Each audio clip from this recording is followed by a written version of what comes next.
शुभूच्या घरी. अहो पम्मी मॅडम, तुम्ही मला उकाट्या त्यालात उडी मारायला सांगा,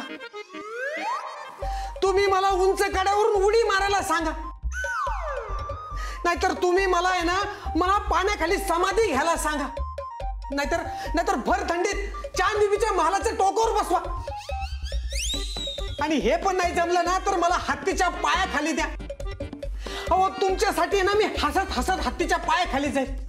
नो नो नो, अरे हे सगळं केलंस ना तर तू देवा घरी जाशील, मग शुभूच्या घरी कोण जाणार आहे? अहो तेच सांगतोय मी तुम्हाला, एक वेळ मी देवा घरी जायला तयार आहे, पण मला नगरकरांच्या घरात नका पाठवू. अरे असं काय करतोयस तू? माझ्यासाठी एवढं नाही करणार तू केकू? एवढं सोपं तर काम आहे, शुभूच्या घरी जायचंय. घरात? अहो त्यांच्या घराच्या आजूबाजूला जरी बाईंनी मला पाहिलं ना तर छडीने फोडून काढतील होते मला. अरे मग कसं कळणार की शुभू कुठे गेलाय ते? कुठेतरी अशी हक्काची व्यक्ती पाहिजे जे जाऊन विचारेल की कुठे गेलाय हा शुभू. मग मैत्रीण म्हणून अश्विनी तर विचारूच शकेल ना. OMG, चुरू चुरू बोलायला लागली माझ्या बरोबर राहून. अहो तरी पण तुम्हाला हात जोडून सांगतो, शुभंकर कुठे गेला हे बाई नाही सांगणार अश्विनीला. असं कसं? ती मैत्रीण आहे ना, ती हक्काने विचारूच शकते. आणि तसं पण या दोघांची मैत्री मान्य आहे ना शरूला? शरू? शरू शुभूची मम्मी. तरी शरू तरी बाई नाही सांगणार अश्विनीला. बाईंना माझी आणि शुभंकरची मैत्री मान्य होती, पण ह्या शूटिंगचं मॅटर झाल्यापासून त्यांनी मला सुद्धा थांग पत्ता लागून दिला नाही की शुभंकर कुठे गेलाय म्हणून. मग त्या अश्विनीला तरी काय सांगतील? अरे पण विचारून तर बघू दे. नको, बाई शुभंकरच्या आई आहेत. अश्विनीने जर इतकं स्पष्टपणे विचारलं ना तर नगरकरांचे दरवाजे कायमचे बंद होतील तिच्यासाठी. मग दरवाजाच्या आत असं नेमकं कोण आहे जो आपल्याला हे सांगू शकेल की शुभू कुठे गेलाय? एक जण आहे. कोण? मंदार दादा. ओ मंदू.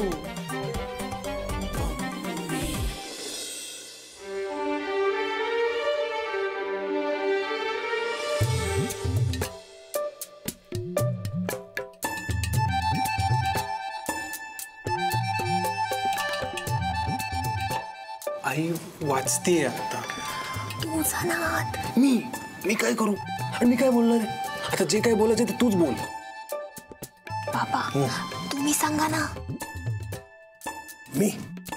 मी माझी हत्यारं अनेक वर्षांपूर्वीच टाकली आहेत. नाही तू बोल काय असेल ते. काय चाललंय? आई ते बाबा हत्यारांविषयी काहीतरी बोलत म्हणजे. आई मंदारला तुमच्याशी बोलायचंय.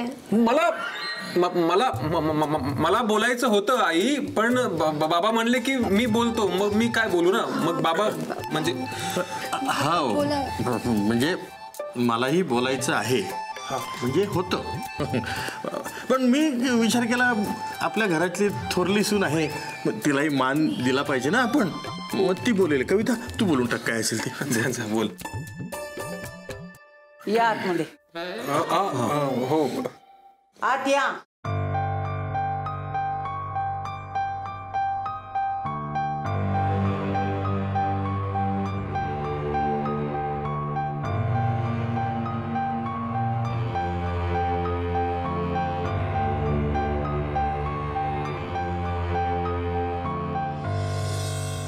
मी चुकले, मला माफ करा. ह्या घरात आणताना तुम्ही माझ्या बाबांना म्हणाला होतात ना सून नाही मुलगी घेऊन जातीये म्हणून. मग ह्या मुलीला माफ नाही करणार? आई असं रागावू नका ना. कशाला रागावू? प्रत्येकाने आपल्या मनाप्रमाणे वागावं. असं तोडून नका बोलू आई. आज ना मी तुमच्या आवडीचा स्वयंपाक केलाय. चला बरं, 1-2 घास खाऊन घ्या आणि त्याच्याबरोबर मनातला सगळा राग गिळून टाका. मला तुझ्या हातचं खायचं नाहीये. मी माझ्यापुरता स्वयंपाक करून घेऊ शकते. उगीच कोणाचे उपकार नको आहेत. आणि मी तुमचं तुम्ही ठरवा काय करायचं ते. आजपासून बहुतेक माझे कडकडीत उपवास सुरू. आई मला माफ करा, चुकले मी. पण तुम्ही नाही जेवलात तर मीही नाही जेवणार. तो तुझा निर्णय, माझा निर्णय मी तुला सांगितलाय.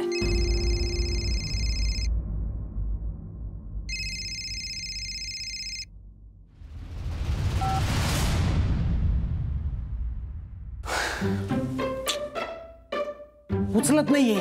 अरे मग परत लावून बघ ना. हा, आणि यात तुम्ही वाईट वाटून घेऊ नका. ही मला दिलेली शिक्षा आहे.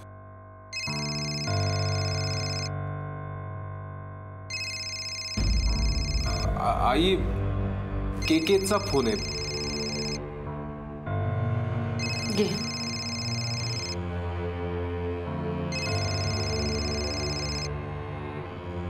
स्पीकरवर टाक फोन. हो. हॅलो केके. हॅलो. मंदार दादा, तुझ्या आजूबाजूला कोणी नाहीये ना? हा, नाही कोणी नाहीये. कोणीच ऐकत नाहीये. आणि तू फोनवर आहेस कोणालाच माहित नाहीये. आणि स्पीकरवर पण नाही हा फोन. मंदार दादा, तू मला भेटायला येशील का रे? का? माझं ना तुझ्याकडे थोडं काम आहे. भेटूनच बोलाल मी तुझ्याशी. कुठे यायचंय? पत्ता मी पाठवतो तुला, मग तू तिथे ये. हो चालेल चालेल. येतो हा मी. हो. येतोय येतोय. बेकार बेकार ऍक्टिंग करता तुम्ही पम्मी मॅडम. मी काय म्हणतो, येणाऱ्या वेब सिरीजला तुम्ही मला पण घेऊन जाता का? आई, मी खरंच जाऊ? मंदार, तुला त्या नटीला भेटायला जावंच लागेल. नटी? आई, केकेचा फोन आला होता. हो, पण कुणाच्या सांगण्यावरून हे मला पक्क ठाऊक आहे.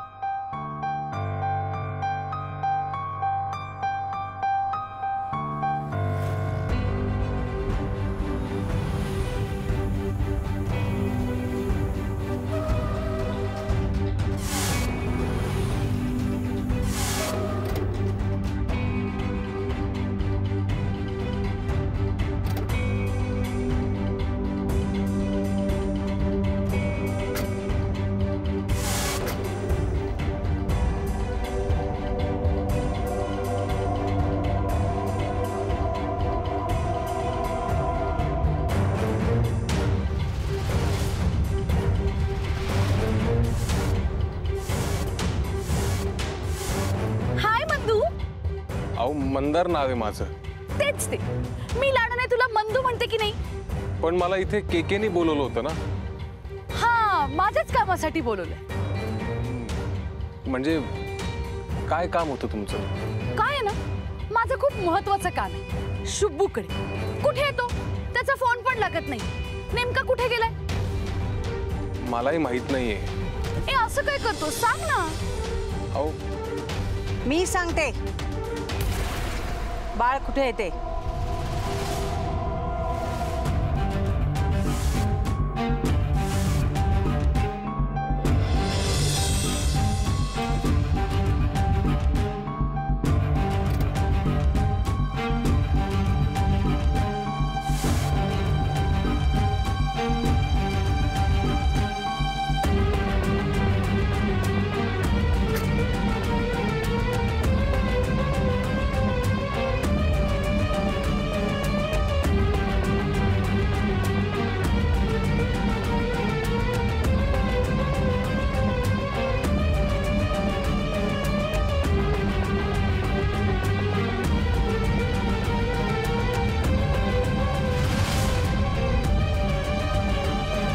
सांगू बाळ कुठे गेलाय ते?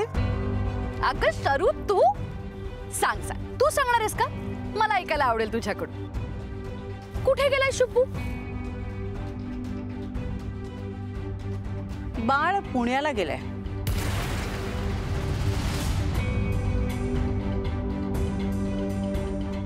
पुण्याला? काय काम आहे पुण्याला? आहे एक काम महत्वाचं, तुमच्या शूटिंग पेक्षा सुद्धा.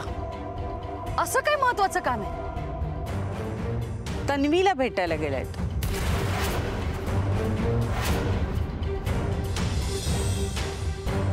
तन्वी? हा, तीच तन्वी जिला तुम्ही बाळाबद्दल भलतंसलं तर सांगितलं होतं, आठवतंय का? मी कुठे काय सांगितलं? आणि मी कशाला जाऊ पुण्याला तिला असं काही सांगायला? आणि तसं पण मला माझ्या शूटिंग मधनं अजिबात वेळ नसतो. नाही, पण तरी सुद्धा काही कामांसाठी तुम्ही अगदी बरोबर वेळ काढता, हो ना? कौतुक वाटतं तुमचं मला खूप. तुम्ही बाळ आणि अश्विनीची मैत्री घडवून आणलीत इथपर्यंत ठीक होतं, पण हे जे वायफळ प्रयत्न करताय ना ते सगळे आता बंद करा, कारण शुभंकर आणि तन्वीचं लग्न ठरलंय.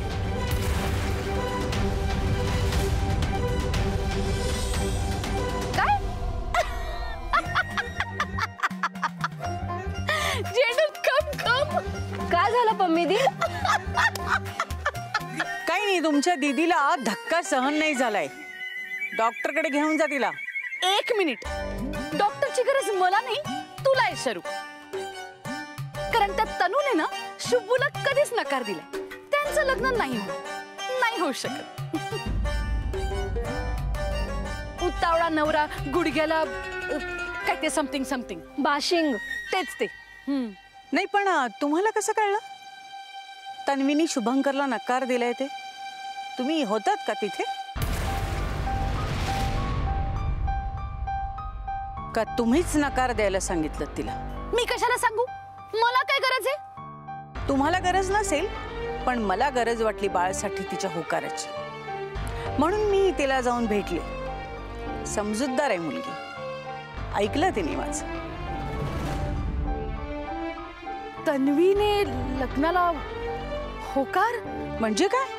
तिने होकार दिला म्हणून तर बाळ पुण्याला गेलाय. मला माहितीये तुम्ही बाळला शोधण्यासाठी किती जीवाचा आटापिटा करताय ते, म्हणून म्हटलं आपणच सांगून टाकावं तुम्हाला. आता थोडं डोकं शांत झालं असेल ना तुमचं? हे बाळ तन्वीला भेटायला गेलाय म्हणून अजून डोकं फिरलंय तुमचं. माझ्यावर विश्वास बसत नाहीये तुमचा? मी आता मुहूर्त शोधतीये. एखादा चांगला मुहूर्त मिळाला ना की दोघांचा साखरपुडा उरकून टाकणार आहे. तुम्हाला आमंत्रण देईन ना, यायचं हा नक्की. मंदार,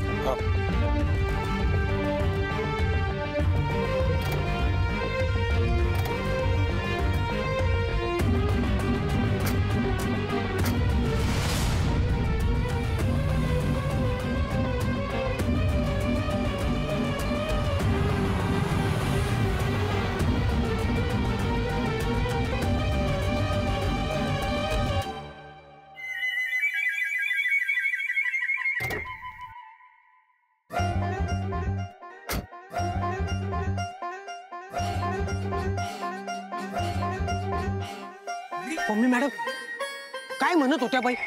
तन्वीचं शुभंकरशी लग्न? गप्पा बस, त्यांच्या लग्नाचा विषय ना काढू नकोस तू. पम्मी दी, केकेने विषय नाही काढला तरी शुभंकरच्या मम्मीने ठरवलं म्हटल्यावर लग्न होणारच ना. नाही होणार. पम्मीने ठरवलं ना तर नाही होणार. अहो पम्मी मॅडम, नगरकर बाईंनी एकदा ठरवलं ना की मग ते कोणाचंच ऐकत नाही. आणि पम्मीने एकदा ठरवलं ना की पम्मी स्वतःचं पण ऐकत नाही.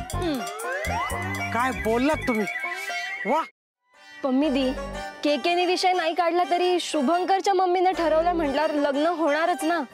नाही होणार. पम्मीने ठरवलं ना तर नाही होणार.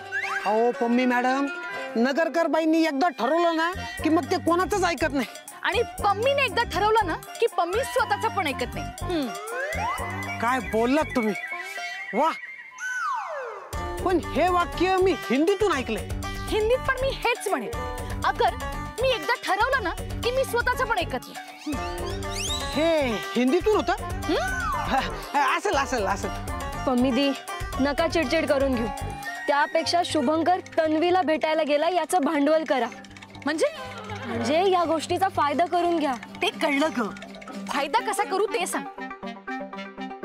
अश्विनीला फोन करून सांगा की शुभंकर तन्वीला भेटायला गेलाय ते.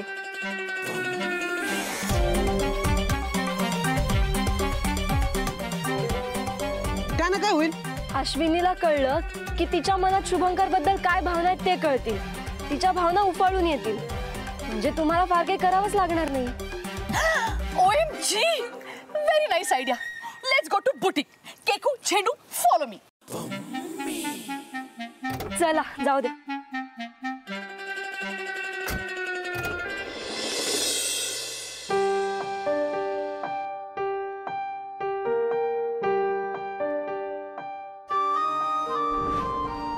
बाहेर गेले बाळ.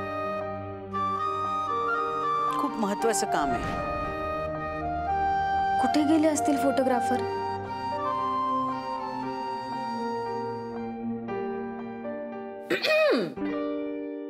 पम्मी दी तू इथे? हा, काय मग आशू, कसला विचार करत होतीस? शुभू भेटायला आला नाही याचा? नाही ग पम्मी दी. मग मग कसला विचार करत होतीस? कसलाच नाही. OMG, कसलाच नाही म्हणजे तू शुभूचा विचारच करत नव्हतीस का? काय? नाही म्हणजे तो कसा असेल, कुठे असेल याचाच विचार करत असशील ना? तसं काही नाहीये. एक मिनिट, तसं नाहीये म्हणजे तू आता तोच विचार करत होतीस ना? हा. अगं म्हणजे नाही. हो की नाही? पम्मी दी विचार काय करायचा त्यात? अगं बाईंनी त्यांना पाठवलंय, मग काळजी कसली? बरं, म्हणजे शुभू कुठे गेलाय हे तुला नाही सांगितलं तरी चालणार आहे. तुला माहितीये का कुठे गेले फोटोग्राफर? हो मला माहितीये, पण तुला कशाला सांगू? तसे तू त्याचा विचार करतच नाहीयेस.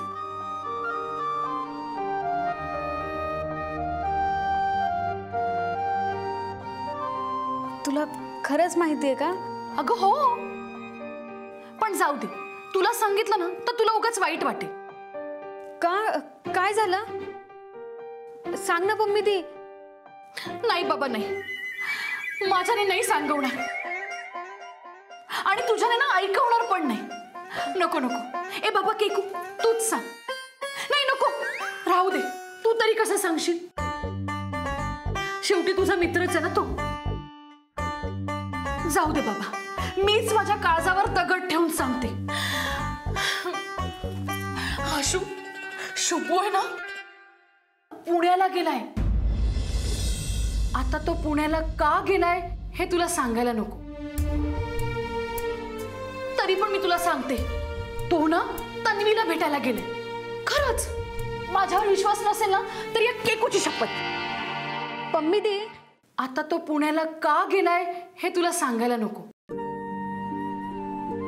तरी पण मी तुला सांगते, तो ना तन्वीला भेटायला गेलाय. खरंच, माझ्यावर विश्वास नसेल ना तर या केकूची शपथ. अहो पम्मी मॅडम, तुम्ही तुमचा गळा पकडून शपथ घेतली असती तरी चाललं असतं. केकू नाही, आता पडल्याचा हात गळा तर नाही, पकडलाच आहे गळा तर घ्या शपथ. पम्मी दी खरंच फोटोग्राफर पुण्याला गेलेत का? अगं हो, शुभूच्या मम्मीनेच सांगितलं. पण शुभूनं तन्वीला भेटायला गेलाय म्हणून मला खूप वाईट वाटतंय बघ. चांगलंच आहे ना पम्मी दी. अगं त्यांचं आता लग्न होणार आहे. एक दुसऱ्याला वेळ द्यायला पाहिजे. पण मग तुला दिलेल्या वेळेचं काय? तू वाट बघत होतीस ना मग. आणि तसंही एक फोन करून सांगताच आलं असतं. काय केकू? बरोबर आहे. अगं पम्मी दी काहीतरी प्रॉब्लेम झाला असेल, नाहीतर फोटोग्राफर असं वागणार नाही. हो का? त्या दोघांचा ना साखरपुडा होणार आहे असं ती शुभूची मम्मी सांगत होती.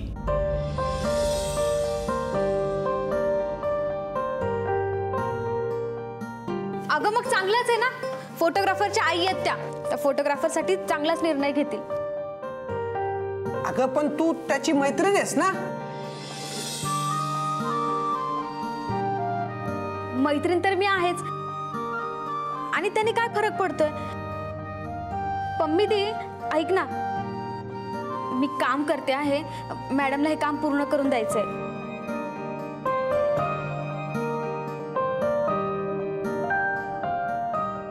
केकू एव्हाना शुभू आणि तन्वी भेटले असतील ना? हा, शुभंकर आणि तन्वी एकमेकांना भेटले असणार. असो, चल का आशू, बाय.